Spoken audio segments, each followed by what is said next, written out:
अगर हमारे साथ कोई दुर्व्यवहार करता है तो मुझे क्रोध से विजय प्राप्त करनी चाहिए या क्षमा से? तो उन्होंने कहा कि दोनों अपनी जगह ठीक है। ना तो सदा क्रोध ही करना चाहिए और ना सदा ही कोमल बने रहना चाहिए। विवेक पूर्वक देखना चाहिए कि इस समय आवश्यकता किसकी है, तेज धारण करने की या शांत होकर सहने की। जो इस विवेक को नहीं धारण करता है वो अपने सतमार्ग को खो देता है।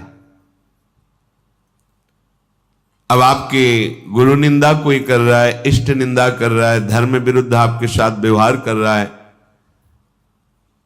एक बार क्षमा करने का अवसर है। पहली बार जिससे मिले हो और वो गलती कर रहा है तो उससे क्षमा कीजिए। एक बार क्षमा, सावधान, अब दोबारा शब्द नहीं, एक बार क्षमा। अगर दोबारा तो आप में सामर्थ हो तो जबान बंद कीजिए, नहीं कान बंद कीजिए और वहां से निकल जाइए। दंड देने की सामर्थ अपने लोगों में नहीं है, क्योंकि ईश्वर दंडधारी है, हम उनके दास हैं, वो देख लेंगे। अपने को हट जाना चाहिए। उस सभा में, जिस सभा में अधर्म बर्ताव हो रहा है, यदि आप बैठे रहे तो उसी अधर्म के आप भी भागी बनेंगे। जिसमें संत निंदा हो रही, भगवत निंदा हो रही है, अगर वहां आप चुपचाप बैठे हैं, विरोध नहीं कर रहे हैं, तो वही पाप आपको भी लगेगा जो निंदा करने वाले को लगेगा। इसलिए या तो उठ के वहां से चल दें और या फिर उसका विरोध करें।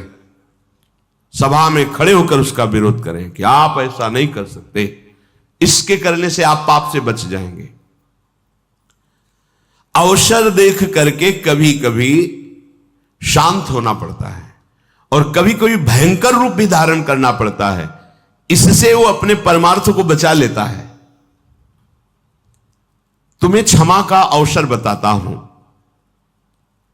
जैसा मनीषी पुरुषों ने अनुभव करके सिद्धांत लिखा है। जिसने कभी तुम्हारा एक बार उपकार किया हो जीवन में, बड़े से बड़ा अपराध बन जाए तो उसको एक बार माफ कर दीजिए, क्योंकि उसने उपकार किया। कभी थोड़ा भी तुम्हारा हित किया है और उससे यदि अपराध बन जाए तो पहले के उपकार का स्मरण करके बिना दंड दिए उसे छोड़ देना चाहिए। जाइए आप, इससे तुम्हारा क्षमा बल बढ़ेगा। जिससे अनजान में अपराध हो गया है आपके साथ, उसे पता नहीं था, उसको क्षमा कर दीजिए। क्योंकि सबके लिए सर्वज्ञता सुलभ नहीं है। वो अज्ञानी है, अज्ञान के कारण अपराध बन गया तो क्षमा कर दीजिए। पर जिसको एक बार क्षमा कर दिया है और फिर वही अपराध तुम्हारे साथ कर रहा है, तो फिर उसके लिए क्षमा शब्द का प्रयोग नहीं, क्योंकि अब वो फिर तुम्हारे लिए बहुत हानिकारक हो जाएगा। उसके अपराध निवारण के लिए फिर कानून व्यवस्था है, धर्म व्यवस्था है। जो जानबूझकर तुम्हारे साथ बार बार अपराध कर रहा हो, उसको अब क्षमा करना ठीक नहीं है। ये शास्त्र आज्ञा करता है। एक बार क्षमा कर दिया शास्त्राबाहु अर्जुन को। बड़े क्रोध से भगवान परशुराम जी आए जब सुना कि जमदग्नि जी उनके पिता हैं, यहां से आश्रम का विनाश किया उसने और गौ आदि अपहरण करके ले गए। माता विलाप कर रही थी तो उनका ऐसे समर्थ की मां विलाप कर रही, मैं इनका विनाश कर दूं। जमदग्नि जी ने कहा नहीं, पहला अपराध है, क्षमा कर दीजिए। हमारा बल क्षमा है। लेकिन उद्दंडता उनकी इतनी बढ़ गई कि उन्होंने वध कर दिया आकर दोबारा जमदग्नि जी का।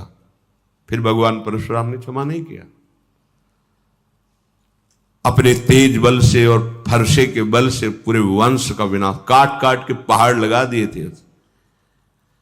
तो जो उद्दंड है, पाप पे पाप करता जा रहा है, उसके लिए क्षमा शब्द का प्रयोग नहीं है। उसके लिए दंड ही उसके लिए सही औषधि है। प्राणी कोई भी हो, यदि एक बार अपराध करे तो विचार पूर्वक क्षमा कर देना चाहिए। यदि जानबूझकर दोबारा अपराध करता है तो उसे, ये दूसरों के लिए नहीं अपने लिए भी लागू है।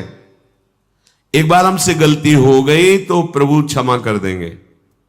जानबूझकर गलती करो और सोचो कि भाई नाम या किसी से हम, तो उसको फिर नामापराध के अंतर्गत माना गया है और विशेष दंड का अपराधी। जैसे आपसे अभी तक गलती हो गई, पापाचरण हो गए, गंदे गंदे खाद्य और शब्द, आपने सत्संग सुना और अब लो नशानी अब ना नशई हो और भगवान की शरण में हो गए तो सब माफ हो गया, लेकिन अब नहीं होना चाहिए। अगर फिर होता है तो सब जुड़ जाएगा ब्याज सहित। जो दोबारा बार बार अपराध करता है उस अपराध के लिए दंड देने से ही उसका सुधार होगा, क्षमा से नहीं। अच्छी तरह जांच पड़ताल कर ले और जब ये सिद्ध हो जाए कि ये अमुक बार बार अपराध कर रहा है तो उसके क्षमा योग्य बर्ताव नहीं करना चाहिए, क्योंकि उसका सुधार हो जाएगा, उसके अपराध का दंड यदि उसे मिलेगा। कोमल स्वभाव और उग्र स्वभाव ये दोनों होने चाहिए। अगर कोमल ही स्वभाव एकदम बनाए रखोगे तो फिर धर्म का भी पालन नहीं कर सकते हो। कई बार जैसे कहा है कि आपकी दृष्टि में पावर होना चाहिए। आप देख के मुस्कुरा दिए, आप ऐसे सरल ढंग से देख, कोई भी आपको बात करेगा, छेड़ेगा, परेशान करेगा, अंदर से भगवत चिंतन चल रहा है, सबके प्रति भगवत भाव है, लेकिन आपकी दृष्टि में बचाइए अपनी दृष्टि को, तो आपकी दृष्टि में सामर्थ्य आ जाएगी। ऐसे ही आप जो देखते रहते हैं आपकी दृष्टि शक्तिहीन होती रहती है। संत अपनी दृष्टि को, तो जितना आप अपनी नेत्रेंद्रिय को फिर आप देखेंगे तो सामने वाले के अंदर जो अपराध वृत्ति भयभीत हो जाएगा। दृष्टि में बहुत तक सगर के जो 60,000 पुत्र थे, बड़ी मनमानी करके वो किसी ने घोड़ा बांध दिया था कपिल आश्रम में, भगवान कपिल देव जी तो अपने ध्यान में ही थे, बड़ी उद्दंडता शुरू कर दी आश्रम में। तो केवल देखा ही था, भस्म हो गए, संकल्प नहीं किया था, ऐसा शास्त्र में लिखा है कि उन्होंने संकल्प किया हो जाओ भस्म, ऐसा कुछ नहीं, केवल देखा ही था, भस्म हो गए। उन्हीं के उद्धार के लिए तो भागीरथी गंगा जी का प्रादुर्भाव भूतल पर हुआ। तो सदैव कोमल स्वभाव नहीं रखना चाहिए। प्राय हमने महापुरुषों में भी देखा है, कभी कोमल बर्ताव तो कभी उग्र स्वरूप। उसे क्या होता है कि उद्दंड मनों पर अपने आप शासन होता है। बहुत दयालु हैं, बहुत कृपालु हैं, बहुत करुणामय हैं, तो आप देखो तुम्हारे मन की दशा क्या, अरे कुछ नहीं 2 मिनट के बाद तो देखते हैं ना। और जब ये पता है कि अगर तो फिर हमें दंड मिलेगा, निष्कासित कर दिए जाएंगे, नाना प्रकार का क्लेश मिलेगा, तो मन भयभीत होकर सतमार्ग में चलता है। इसलिए भगवान का कभी शांत स्वरूप देखा जाता है, कभी उग्र स्वरूप देखा जाता है। इसलिए कभी गुरुजनों को भी देखा जाता है कि बहुत शांत हैं, तो कभी बहुत दंड विधान पे लागू कर दे, जब बाहर ताला लगा दे, बात नहीं करने, नहीं अंदर प्रवेश निषेध, ऐसा ऐसा। उसे मन को जो आपराधिक प्रवृत्ति में उत्साहित हो रहा था वो भय लगा और सतमार्ग में चल दिया। यद्यपि कोमलता बहुत ही साध्य विषय है, हृदय कोमल रखना चाहिए, पर हर समय बाहरी मृदुता ठीक नहीं है। जब बचाने के उद्देश्य से दमयंती जी को छुआ तो कुछ नहीं हुआ, और जब काम वासना तो उनका सावधान कदम आगे नहीं। अब साधारण भाव नहीं तुम्हारा काम भाव हो गया है। अगर कदम बढ़ाया तो तुम भस्म हो जाओगे, हम पहले तुम्हें बता रहे हैं, बढ़ाया तो भस्म हो गया। हम हित नहीं चाहते किसी का, लेकिन कोई हमारे धर्म पर प्रहार करे, कोई हमारी इज्जत पर प्रहार करे, कोई ऐसा, तो ऐसे भी काम नहीं चलता है। बराबर भगवान भी ऐसे नहीं रहे हैं, और ऋषियों की भी देख लीजिए, जहां हुआ तो फिर इसका भी प्रयोग किया है। कहीं तेज की जरूरत होती है, कहीं क्षमा की जरूरत होती है। हर समय क्षमा ही क्षमा नहीं, और हर समय तेज ही तेज नहीं। क्षमा भी बल है और तेज भी बल है, और वही बलवान है जो भजन बल से युक्त है। जितना तुम में नाम है, हाँ देखा है, नाम का प्रभाव देखा है, भजन का बल देखा है। इसलिए देश काल और परिस्थिति का विचार करके कि इस समय हमें तेज का प्रयोग करना है, या मृदुता का प्रयोग करना है दोनों। अब कोई हमारे गुरुजनों पर प्रहार कर रहा है, कोई आक्षेप कर रहा है, कोई गाली दे रहा है, वहां हमारे भगवान है, नहीं भगवान नहीं हो। अब पुष्प से पूजा नहीं होगी तुम्हारी। जिनके लिए प्राण समर्पित, अगर एक भी शब्द, तो ये प्राण हम समर्पित कर सकते हैं, लेकिन एक भी शब्द नहीं सुन सकते। ये तेज भागवती को होगा। सर्वम खलमिदम ब्रह्म की सिद्धि किए हुए महापुरुष की बात कह रहे हैं। एक भैरव सिद्ध करने वाला कपाली तांत्रिक भगवान शंकराचार्य जी के पास आया और कहा, महाराज आपके लिए देह तो मिथ्या है। कहा परम सत्य। तो फिर आपकी गर्दन उतार ले जाए, हमारे सिद्ध काम में आएगी। आप जैसे ब्रह्म ऋषि की अगर परम पवित्र खोपड़ी से जो हम करेंगे तो भैरव सिद्ध हो जाएगा। बोले हाँ, हमें कोई परेशानी, आप उतार सकते हो, पर अभी उतारोगे तो बहुत से शिष्य हैं, बाधा पहुंचा देंगे। प्रातः 4 बजे ब्रह्म मुहूर्त में आना, हम इस पीपल के नीचे ध्यानस्थ होंगे और तुम गर्दन उतार ले जाना। सत्य बोले, कोई ऐसा नहीं कि कोई प्लानिंग, कुछ नहीं। ब्रह्मस्वरूप। जैसे दधीचि ऋषि से देवताओं ने प्रार्थना की कि आपकी अस्त्रियों से जो अस्त्र बनेगा उससे वृत्तासुर मारा जा सकता, अन्यथा नहीं। शांत हो गए, अपने प्राणों को ब्रह्म में स्थित करके छोड़ दिया शरीर को। उनके परम पावन दिव्य तपोमयी अस्थियों से वज्रादि बड़े अस्त्र बने, जो अमोघ अस्त्र कहे गए। तो प्रातः 4 बजे वो कपाली भगवान शंकराचार्य जी की गर्दन उतारने के लिए जब आश्रम में प्रवेश हुआ तो स्वामी नरसिंहाश्रम जी ब्रह्मबोध सर्वम खलमिदम ब्रह्म, इसकी सिद्धि प्राप्त किए हुए महापुरुष गंगा से हुंकार मारी और दौड़ पड़े, और गुरुदेव के नजदीक नहीं पहुंचा, उठाकर पटक दिया, फाड़ दिया, जैसे नरसिंह भगवान ने हिरण्यकश्यप को फाड़ दिया उसको। हर समय क्षमा की जरूरत नहीं है, हर समय तेज की भी जरूरत नहीं, अत्यंत आवश्यक है। जहां धर्म जा रहा हो वहां प्राण जाना श्रेष्ठ है, धर्म जाना नहीं। जहां हमारे पूज्य आराध्य देव गुरुदेव का कहीं कोई किसी भी तरह से, वहां हमारे प्राण समर्पित होना परम धर्म होगा, ना कि वहां क्षमा। हां, हमें कोई कष्ट दे रहा है तो एक बार हम विचार करके प्रथम अपराध को क्षमा से उसे उस अपराध से मुक्त करेंगे। लोक में यदि उद्दंडता करने वाले पापी को क्षमा ही करते रहा जाए तो बहुत लोगों को भय प्रदान करेगा। इसलिए कानून बना है, उसे कानून को समर्पित करें, क्योंकि जो दुष्ट स्वभाव वाले जन होते हैं ये भय के द्वारा ही ठीक होते हैं, क्षमा के द्वारा नहीं ठीक होते। कोई ऐसी बिरली घटनाएं होती हैं जो क्षमा से उनका परिवर्तन हो गया कि मैंने अपराध किया, इन्होंने क्षमा किया, उसका हृदय परिवर्तन हो गया। तो इसलिए महाराज आप सदैव क्षमा का ही आश्रय न ले। युधिष्ठिर से कहा कि आप सदैव क्षमा का ही आश्रय न ले। क्रोध, अगर इसको आप बार बार ही उत्तेजना में लाते रहेंगे तो ये क्रोध आपकी उन्नति को नष्ट कर देगा। दोनों बातें देखना है। ये जान लीजिए कि लोक और परलोक दोनों का नाशक क्रोध है। क्रोध जीतने से उन्नति होती है, क्रोध के वशीभूत होने से अवनति होती है।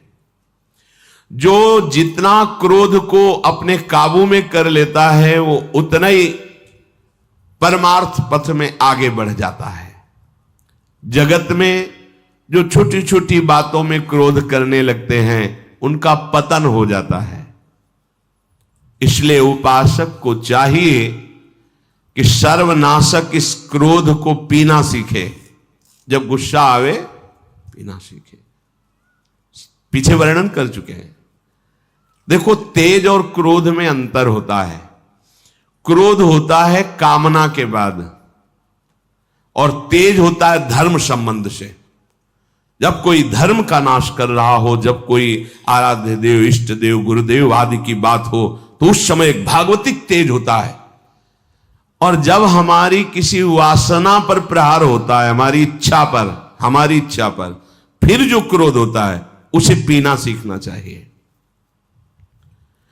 क्रोधी मनुष्य अधिकतर पाप में लग जाता है। अपने माता पिता को पीटते हैं, देखा है, ऐसा देखा है। क्रोध के वशीभूत होकर पूज्य जनों का अपमान करते हैं, क्रोध के वशीभूत होकर के जिनकी स्तुति करना चाहिए उनकी निंदा करते हैं, गाली देते हैं। क्रोधी मनुष्य समझ नहीं पाता कि क्रोध के लिए कार्य अकार्य का क्या निर्णय किया गया है। नहीं, बस क्रोध आया तो स्मृति का अपहरण कर लेता है। कामा संजायते क्रोधा, क्रोधा स्मृति विभ्रमा। क्रोध अगर अपनी चरम सीमा पे आ जाए तो अवध्य पुरुष की भी वो हत्या कर देता है। जिसकी पूजा में हमें तत्पर होना चाहिए उसका वो वध कर देता है। क्रोध अगर और बढ़ जाए तो अपने आप को भी आत्महत्या कर सकता है और यमलोक का अतिथि बनकर बहुत दुर्गति को प्राप्त होता है। क्रोध, इन दोषों को देख करके उपासक को चाहिए कि इस लोक और परलोक में परम कल्याण के लिए क्रोध को जीतना सीखे। जब तुम परमार्थ में आगे बढ़ोगे तो तुम्हारा अध्यात्म बल बढ़ेगा, तो उसमें तुम्हारे अध्यात्म बल को क्षीण करने के लिए माया ऐसी रचना रचेगी जिससे तुम्हें क्रोध आवे। घटना, व्यक्ति, ऐसा क्रोध, ऐसा देखा भी जाता है, बहुत जल्दी क्रोध आना।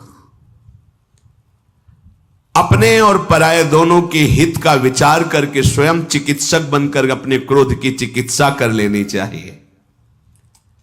यदि मूढ़तावश तुम क्रोध पे क्रोध ही करते रहे तो तुम्हें क्लेश भोगना पड़ेगा, तुम्हारे सुकृत नष्ट हो जाएंगे।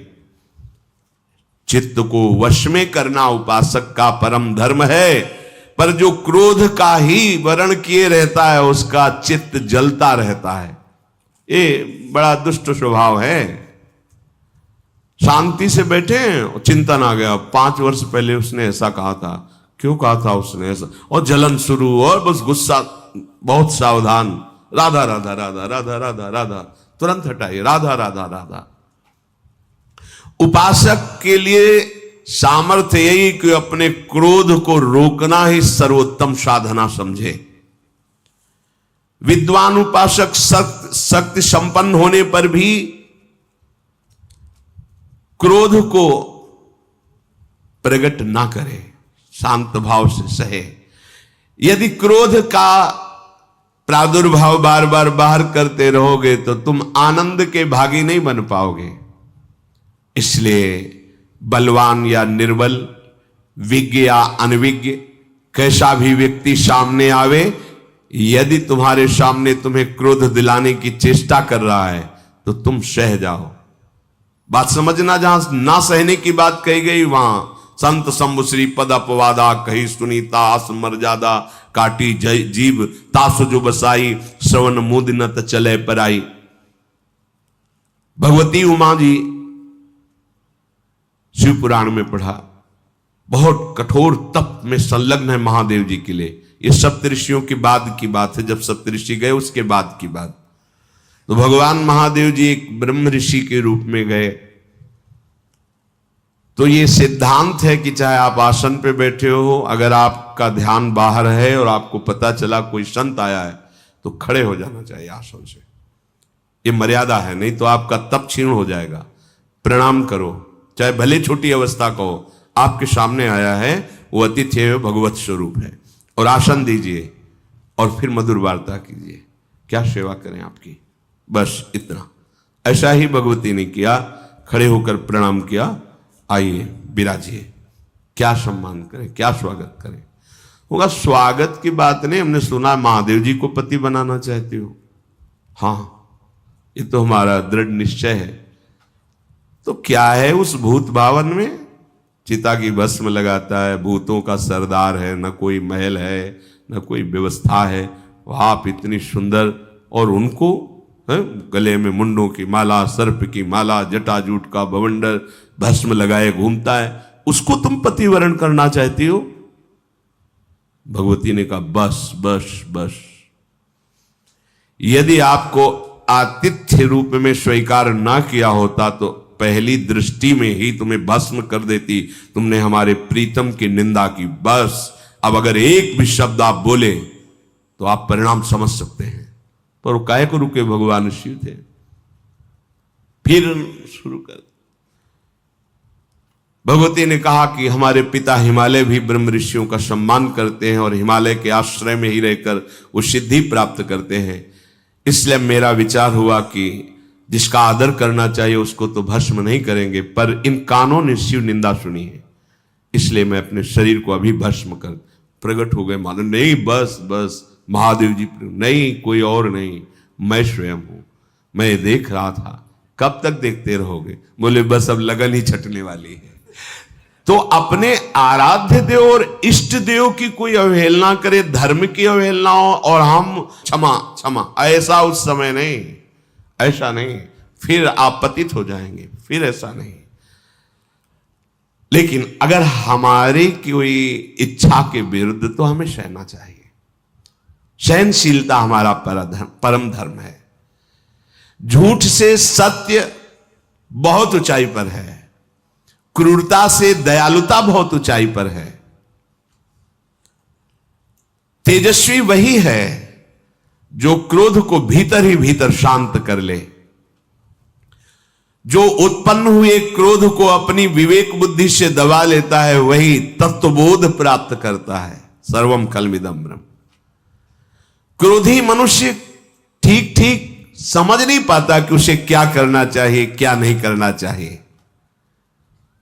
इसलिए सदाचारी उपासक को चाहिए कि जब मूर्ख लोग उसे निंदा करें, अपमानित करें, तो उसे क्रोध को दबाना ही परम तेज माने। बातुल भूत विवश मतवारे, ते नहीं बोले बचन विचारे, तिनकर कहा सुनी नहीं काना, चल देना चाहिए। यदि कोई अपने को सतावे तो सहना चाहिए। यदि कोई औरों को सता रहा है, आप में बल है, तो फिर क्षमा नहीं, फिर रक्षा करो। पर आज का समय तो इतना विचित्र हो गया है कि सामने आपके कोई अत्याचार कर रहा है तो आप और पतली गली से निकलना चाहेंगे, सामने नहीं आना चाहेंगे। एक बार एक गाय, जो ट्रैक्टर के पीछे जोतने वाला यंत्र होता है, उसमें ऐसे जो फंसाया जाता है वो इतना होता है। तो एक नवीन गाय थी, उसका पैर पता नहीं क्यों उसमें ऐसे चला गया, और रात्रि में 11 बजे वापस होते थे यमुना जी की तरफ से, तो देखा कि वो फंसी उसमें। अब एकदम घबरा गए, तो 2-4 लोग जाते, उनका भैया अगर सहयोग करोगे तो इसको पकड़ के सीधा पैर को उठा दिया जाए तो टूटने से बच जाएगा। कोई आसपास हम, अब क्योंकि उतने बड़े वजन को कैसे उठाया जा सकता है, अब हम उसका पैर पकड़ें कि अगर ऐसे वैसे हुई तो टूट जाएगा। नई बछिया थी, अगर 4 लोग वो सहयोग दे देते तो पैर ऐसे पकड़े जिससे वो इधर उधर नहीं कर पाए और उसे उठा लिया जाए, तो इतना ही पैर अंदर था। हम दौड़ते रहे, पर वो मारा झटका, ऐसे टूट गया पैर और वैसे लड़खड़ा। कोई सहयोग नहीं देने वाला। आपको इसी रोड में कोई पीट रहा हो ना, तो हो सकता है कि मोबाइल से वीडियो बना लिया जाए मनोरंजन के लिए, पर उसको बचाया नहीं जाएगा। समय वीडियो बनाने में लगाएंगे, बचाने में नहीं लगाएंगे।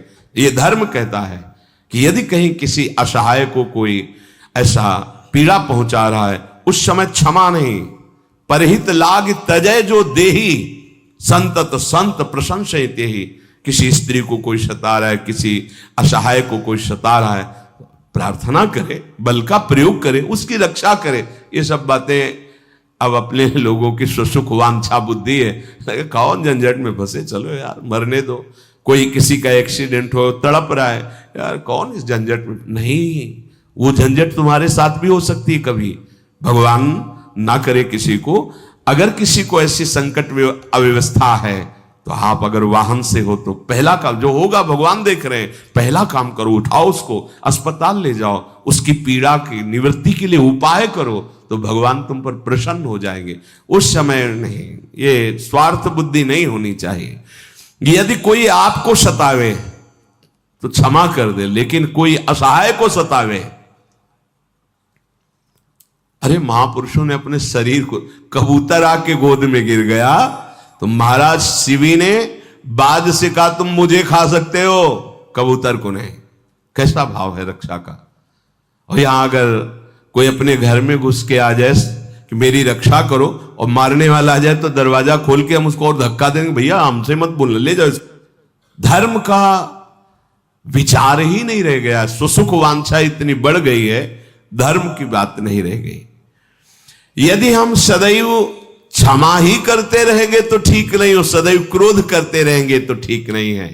इसलिए तेज और क्षमा अवसर पर किया जाए तो ब्रह्मवेत्ता तपस्वी जन कहते हैं कि वो दिव्य लोकों को प्राप्त होता है।